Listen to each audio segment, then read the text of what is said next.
সকল শিক্ষার্থীকে স্বাগত জানিয়ে শুরু করছি ম্যাথ ক্লাস। আজকে আমি ম্যাথ ক্লাসে নবম শ্রেণীর চ্যাপ্টার 8 পেজ নম্বর 209 কোশ্চেন নম্বর হচ্ছে 11। এই অঙ্কটির সহজে সমাধান দেব। দেখো, চিত্রে যৌগিক ঘনবস্তুর ভূমির ব্যাসার্ধ 10 সেন্টিমিটার এবং নিম্নাংশের উচ্চতা 16 সেন্টিমিটার। দেখো নম্বর 1, ঘনবস্তুর উপরের অংশ অর্ধগোলাকার হলে ঘনবস্তুটির উচ্চতা কত? নম্বর 1 লিখি, ঘনবস্তুটির ভূমির ব্যাসার্ধ দেওয়া আছে। ঘনবস্তুটির ভূমির ব্যাসার্ধ 10 সেন্টিমিটার, নিম্নাংশের উচ্চতা এবং ঘনবস্তুটির নিম্নাংশের উচ্চতা = 16 সেন্টিমিটার। দেখো, চিত্রটি প্রথমে অঙ্কন করি। এখানে এই ঘনবস্তুটির এখানে উচ্চতা দেওয়া আছে 16 সেন্টিমিটার, অর্থাৎ এই বেলনাকৃতি বা সিলিন্ডার আকৃতি অংশের উচ্চতা আছে 16 সেন্টিমিটার এবং এখানে অর্ধগোলকের ব্যাসার্ধ r = 10 সেন্টিমিটার। এটা দেওয়া আছে, এটা হচ্ছে r = 10 সেন্টিমিটার। এখানে নম্বর 1, ঘনবস্তুটির উপরের অংশে অর্ধগোলাকার হলে ঘনবস্তুটির উচ্চতা কত? আমাদের এই ঘনবস্তুটির উচ্চতা বের করতে বলেছে, অর্থাৎ এখানে 16 সেন্টিমিটার, এখানে কতটুকু সেটা আমরা বের করব। এখানে দেখো, এখানে যেহেতু এটা ব্যাসার্ধ, আবার এটা অর্ধগোলক, যেটা ব্যাসার্ধ দেওয়া আছে, সুতরাং এটা এখানে r = 10 সেন্টিমিটার এটা দেওয়া আছে, অর্থাৎ টোটাল কতটুকু উচ্চতা? এখানে 10 সেন্টিমিটার আছে আর এখানে 16 সেন্টিমিটার, অর্থাৎ 10 সেন্টিমিটারের সাথে 16 সেন্টিমিটার এটা প্লাস, এটা যা হবে সেটা হচ্ছে উচ্চতা। দেওয়া আছে লিখি এখানে এটা সিলিন্ডার বা বেলনাকৃতি, এখানে বেলনের উচ্চতা আর বেলন অংশের উচ্চতা, অর্থাৎ এই হইতে এই পর্যন্ত। তাহলে লিখি এখানে বেলন বা সিলিন্ডার অংশের উচ্চতা h = 16 সেন্টিমিটার এবং অর্ধগোলকের ব্যাসার্ধ r = 10 সেন্টিমিটার। অতএব ঘনবস্তুটির উচ্চতা = বেলনের উচ্চতা প্লাস অর্ধগোলকের ব্যাসার্ধ দেই। বেলনের উচ্চতা কত? বেলনের উচ্চতা এখানে h প্লাস অর্ধগোলকের ব্যাসার্ধ হচ্ছে r = এখানে বেলনের উচ্চতা 16 সেন্টিমিটার প্লাস অর্ধগোলকের ব্যাসার্ধ 10 সেন্টিমিটার আমরা প্লাস করি 26 সেন্টিমিটার। এটা হচ্ছে অ্যান্সার। ঘনবস্তুটির উচ্চতা এটা হচ্ছে অ্যান্সার।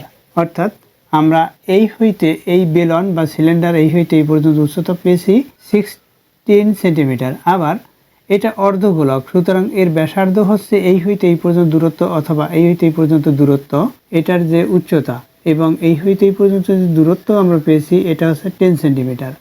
সুতরাং টোটাল করলে যেটা হবে অর্থাৎ 26 সেন্টিমিটার। এটাই হচ্ছে অ্যান্সার। আশা করি এটি বুঝতে পেরেছো।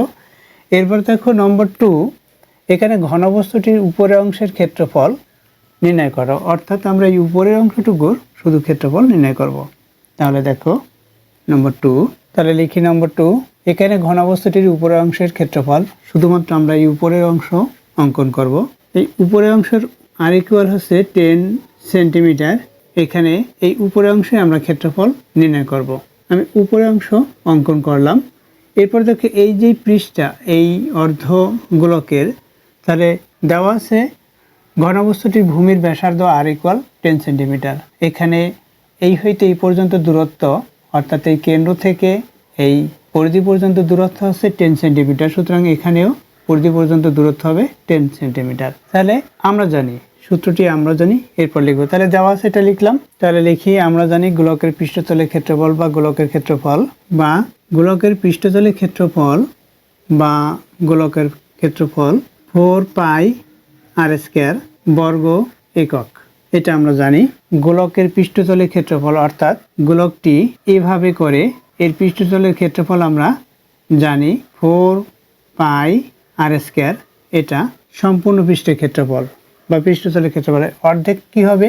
অর্থাৎ যেহেতু ঘনবস্তুটির যে গোলক তার অর্ধেক অংশ দেওয়া, সুতরাং অর্ধাংশের ক্ষেত্রফল কি হবে? অতএব অর্ধগোলাকার অংশের ক্ষেত্রফল, অর্ধগোলকের অংশের ক্ষেত্রফল এর অর্ধেক হবে 2πr² বর্গ একক টু ইন্টু পাইয়ের মান কত, আমি মান বসাই 3.1416 ইন্টু আর কত, আর হচ্ছে এখানে 10, এটাকে স্কয়ার দেওয়া, এখানে সেন্টিমিটার, তাহলে cm স্কয়ার লিখি, বর্গ সেন্টিমিটার যেহেতু। তাহলে কত হবে দেখো, এখানে 10k স্কয়ার অর্থাৎ 10 ইন্টু 10 100 হবে, 100 এর সাথে 2 গুণ করি, তাহলে 200 হবে ইন্টু 3.1416 cm স্কয়ার ইকুয়াল, আমরা ক্যালকুলেটর ব্যবহার করি, 628.32 বর্গ সেন্টিমিটার। দেখো গোলকের উপরের পৃষ্ঠের ক্ষেত্রফল বের করেছি, এই ভূমির ক্ষেত্রফল বের করে নিই। ঘনবস্তুটির উপরের অংশের ক্ষেত্রফল বের করো, আমরা এই উপরের অংশের উপরের পৃষ্ঠের ক্ষেত্রফল বের করছি, তাহলে ভূমির ক্ষেত্রফল বের করি। তাহলে লিখি অর্ধগোলকের ভূমির ক্ষেত্রফল, এখানে অর্ধগোলকের লেখা আছে, এখানে কমা ব্যবহার করে অর্ধগোলকের ভূমির ক্ষেত্রফল। ভূমিটা হচ্ছে এভাবে গোলাকার, সুতরাং ক্ষেত্রফল হবে পাই আর স্কয়ার। তাহলে লিখি পাই আর স্কয়ার বর্গ একক ইকুয়াল দেই, পাইয়ের মান 3.1416 ইন্টু আর এর মান হচ্ছে 10, এখানে সেন্টিমিটার অর্থাৎ বর্গ সেন্টিমিটার, cm স্কয়ার হবে।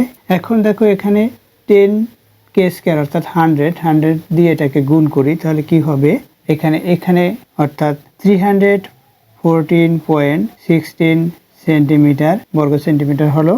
আমরা ক্যালকুলেটর ব্যবহার করে দেখি, 3.1416 ইন্টু 100 ইকুয়াল দেই, হ্যাঁ একই। সুতরাং এখন এটা এই অর্ধগোলকের ভূমির ক্ষেত্রফল বের করেছি, অর্থাৎ এই যে এই অংশ বের করেছি। এখন আমরা যদি টোটাল করি, যদি আমাদের দুইটাই বের করার প্রয়োজন হয়, অর্থাৎ পুরোটার এই অংশটা এবং এই অংশটা, তাহলে এই দুইটা টোটাল করব, অর্থাৎ এই যে এখানে অ্যান্সার না লিখে অতএব দিয়ে এই দুইটা টোটাল করে লিখব। অতএব কি লিখব, ঘনবস্তুটির উপরের অংশের ক্ষেত্রফল যা বলেছে, অতএব ঘন বস্তুটির উপরের অংশের ক্ষেত্রফল কত হবে, এটার সাথে এটা প্লাস হবে, অর্থাৎ এখানে আমরা অ্যান্সার লিখব না, আবার এখানেও অ্যান্সার লিখব, টোটাল করব 628.32 প্লাস 314.16, এখানে বর্গ সেন্টিমিটার ইকুয়াল দেই, আমরা প্লাস করি, টোটাল করি। দেখো আমরা ক্যালকুলেটর ব্যবহার করি,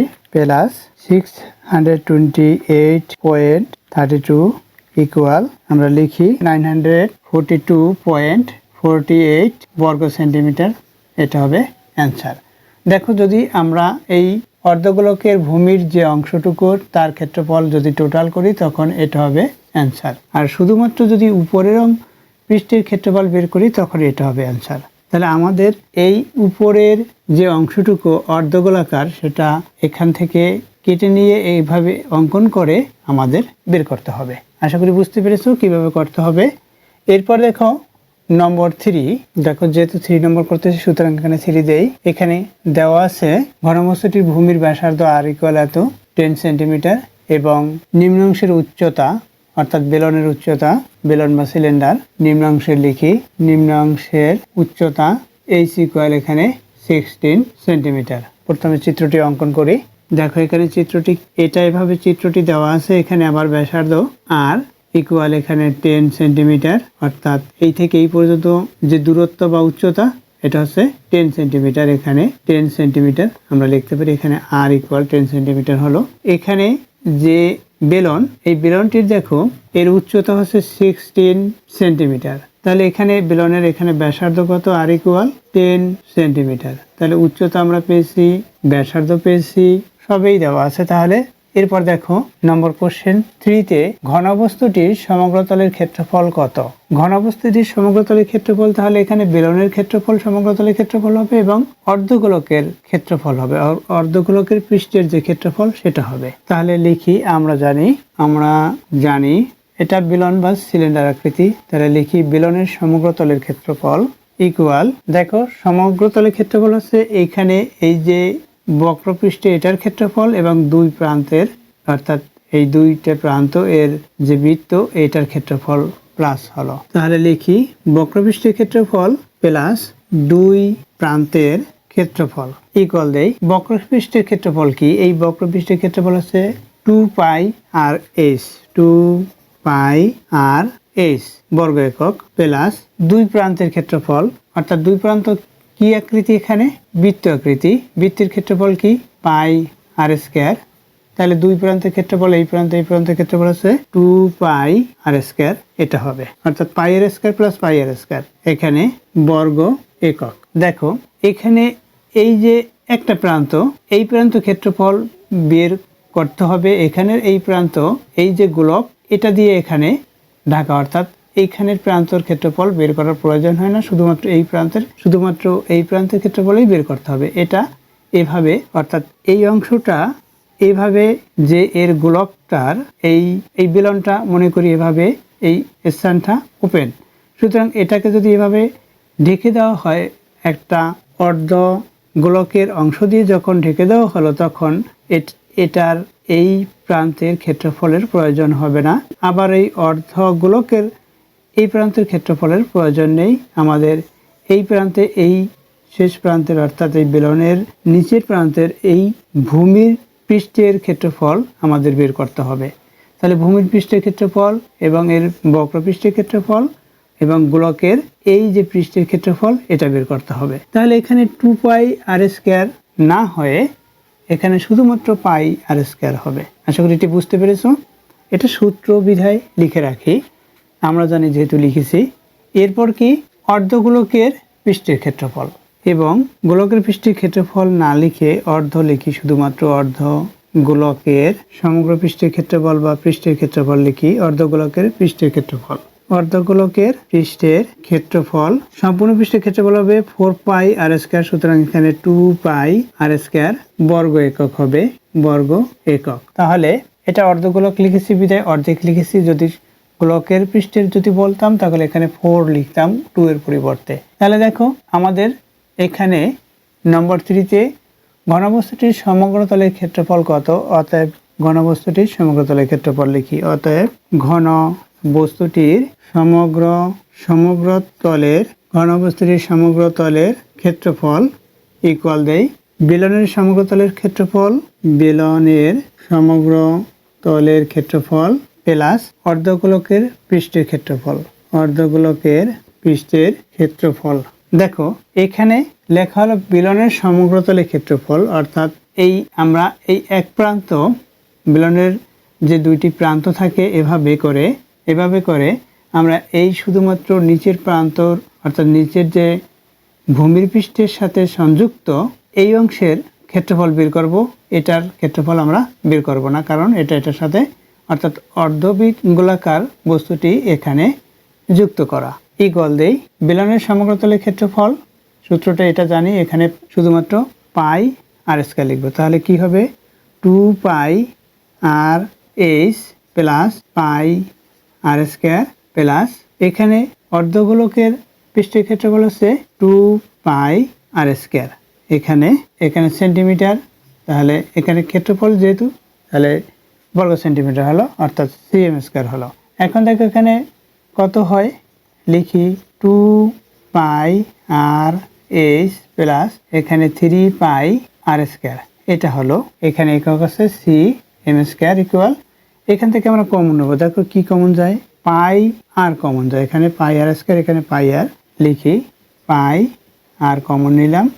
এখানে থাকে 2 এবং h, 2h, অর্থাৎ প্রথম পদে এটা থাকলো, দ্বিতীয় পদে কি πr² আর কমন নিয়েছি, πr, এখানে দুইটি আর, অর্থাৎ r × r কি থাকে, তাহলে 3 এবং একটি r থাকে cm²।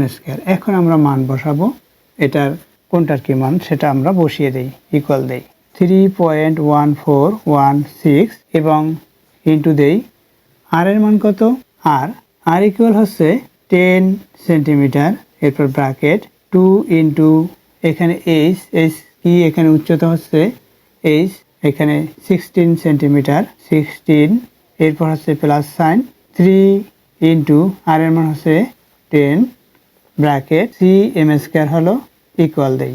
এখন এটা দিয়ে এটাকে আমরা গুণ করব। দেখো এখানে শুধুমাত্র 10, সুতরাং এখানে পয়েন্ট হবে, অর্থাৎ এভাবে হবে 31.416। আমরা কি করেছি, 10 দিয়ে এটাকে গুণ করেছি।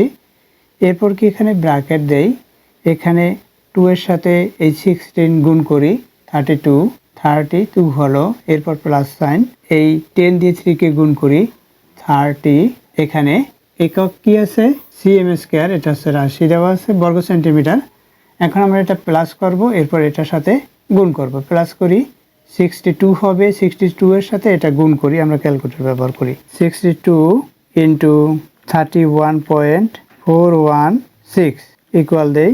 দেখো আমরা কি পাই, এখানে 1947.792 বর্গ সেন্টিমিটার এটা পেলাম। দেখো কোন কোন পৃষ্ঠের আমরা ক্ষেত্রফল বের করছি।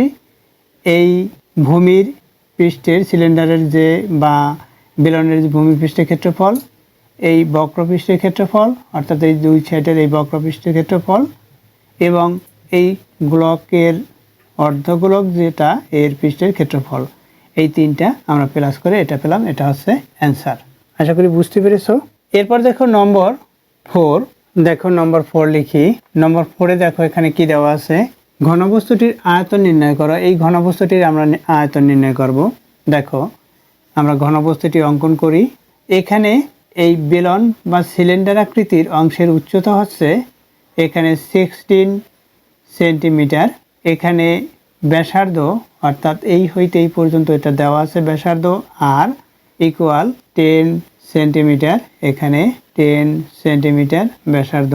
দেখো আমরা আয়তন নির্ণয় করব, সুতরাং এই অর্ধগোলকটার আয়তন নির্ণয় করব এবং সিলিন্ডারের আয়তন নির্ণয় করব। তাহলে অর্ধগোলকের সূত্র অর্থাৎ গোলকের আয়তনের সূত্র আমরা লিখতে পারবো, কারণ গোলকের আয়তনের সূত্রকে 2 দ্বারা ভাগ করলে অর্ধগোলকের আয়তন হবে। এরপর সিলিন্ডার, এই সিলিন্ডার বা বেলনের আয়তনের সূত্র আমরা লিখে সেটাই মান বসাবো, আয়তন কত হয়। তাহলে দেখো লিখি, আমরা জানি বেলনের আয়তন বা সিলিন্ডার আকৃতির আয়তন বেলনের লিখে আমরা জানি বেলনের পাই আর স্কয়ার এইচ ঘন একক এবং অর্ধ এবং গোলকের আয়তন 4/3 পাই আর কিউব ঘন একক। এখানে আমরা অর্ধগোলকের আয়তন নির্ণয় করবো, সুতরাং এটাকে 2 দ্বারা ভাগ করব। তাহলে লিখি অতএব বেলনের, তাহলে লিখি অতএব ঘনবস্তুটির আয়তন ইকুয়াল বেলনের আয়তন প্লাস অর্ধগোলকের আয়তন ইকুয়াল দেই। বেলনের আয়তনের সূত্র কি লিখেছি, দেখো পাই আর স্কয়ার এইচ প্লাস অর্ধগোলকের আয়তন, এটা গোলকের আয়তন, অর্ধগোলকের এর অর্ধেক হবে অর্থাৎ 2 দ্বারা ভাগ হবে, অর্থাৎ 4/2 × 3 হবে এখানে পাই, এখানে আর কিউব, এখানে ব্র্যাকেট ঘন একক ইকুয়াল দেই। এখান থেকে আমরা কমন নেব। দেখো কি কমন যায়, এখানে পাই আছে, এখানে পাই আছে, সুতরাং পাই কমন নিতে পারি। এখানে আর স্কয়ার, এখানে আর কিউব, সুতরাং আর স্কয়ার কমন নিতে পারি। কি থাকে এখানে, এখানে থাকে এইচ, এখানে প্লাস, এখানে আমরা এই যে 2 দিয়ে 4 কে ভাগ করি তাহলে কি হবে 2/3। এরপর এখানে দেখো পাই কমন নিয়েছি, এখান থেকে আর স্কয়ার কমন নিয়েছি, এখানে 3টি, সুতরাং এখানে একটি থাকবে আর এটা। এরপর আছে ঘন একক অর্থাৎ ঘন সেন্টিমিটার cm³ ইকুয়াল দেই, মান বসাই। পাইয়ের মান কি, পাইয়ের মান হচ্ছে 3.1416, আর এর মান হচ্ছে 10, এখানে স্কয়ার আছে, এরপর সেকেন্ড ব্র্যাকেট এইচ হচ্ছে 16 সেন্টিমিটার অর্থাৎ উচ্চতা প্লাস 2 ইন্টু এখানে আর এর মান কি 10 বাই এখানে 3 ব্র্যাকেট শেষ করি। দেখো এখানে আমরা ফার্স্ট ব্র্যাকেটও ব্যবহার করতে পারি। এই যে আর এর মান এটা যেহেতু লব, সুতরাং 2 এর সাথে এটা গুণ করেছি, এখানে ব্র্যাকেট দিয়েছি, এখানে একক হচ্ছে সেন্টিমিটার ঘন সেন্টিমিটার, সুতরাং এখানে কমা দিলাম। এখন এখানে কি হয় সেটা লিখি, ইকুয়াল দেই। এখানে 3.1416 ইন্টু এখানে 100 হবে অর্থাৎ এখানে 10 স্কয়ার অর্থাৎ 100, এখানে ব্র্যাকেট দেই, এখানে কি 16 প্লাস এখানে 10 এর সাথে 2 গুণ করি 20/3, এখানে ঘন সেন্টিমিটার অর্থাৎ cm³। এরপর এখন আমরা ক্যালকুলেটর ব্যবহার করি। দেখো ক্যালকুলেটর ব্যবহার করে পাই 3.1416 ইন্টু 100 ইন্টু ব্র্যাকেট শুরু করি, এখানে 16, এরপর প্লাস সাইন, এখানে বাই চিহ্ন, লবে 20 এবং হরে 3, এখানে কত হলো সেটা আমরা লিখি।